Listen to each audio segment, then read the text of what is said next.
സ്വർണം പണയം വെച്ച് പട്ടിപ്പലിശക്കാരുടെ കയ്യിൽ നിന്ന് പണം മേടിച്ച് കടം മേടിച്ച് ഈ നെല്ല് വിളയിച്ച് അത് കൊയ്തെടുത്ത് പാടത്ത് കൂട്ടിയിട്ടിരിക്കുകയാണ്. 17 ദിവസമാണ്. ഓരോ ദിവസവും നെല്ല് മറിക്കണം, അതിനുള്ള ചെലവ് വേറെയാണ്. അപ്പൊ ഈ കിഴിവ് ചോദിച്ചുകൊണ്ട് സമ്മർദ്ദം ചെലുത്തിയാണ് മില്ലുകാർ സമ്മർദ്ദം ചെലുത്തിക്കൊണ്ടിരിക്കുക. ഇല്ലെങ്കിൽ എടുക്കില്ല എന്ന് പറയാം. സാർ, അതിൻ്റെ ഇടയിൽ ഒരു മഴ പെയ്യാണ്. മഴ പെയ്താലുള്ള പ്രശ്നം എന്താ?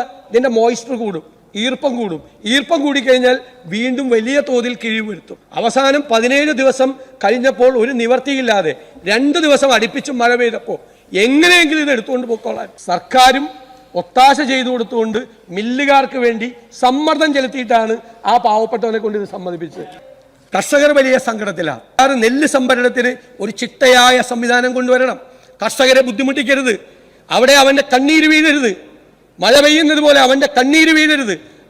അവൻ ഉൽപ്പാദിപ്പിക്കുന്ന ആ ഉൽപ്പന്നത്തിന്റെ മീതെ, ആ നെല്ലിന്റെ മീതെ, നമ്മുടെ അന്നമല്ലേ നെല്ല്, അതിന്റെ മീതെ കർഷകന്റെ കണ്ണീര് വീഴുന്ന നടപടികളാണ് സർക്കാർ ചെയ്യുന്നത്. സാർ, നെൽ കർഷകരോട് ഈ സർക്കാർ കാണിക്കുന്ന കടുത്ത അവഗണനയിൽ പ്രതിഷേധിച്ചുകൊണ്ട് ഞാനും എൻ്റെ പാർട്ടിയും വാക്കൗട്ട് ചെയ്യും.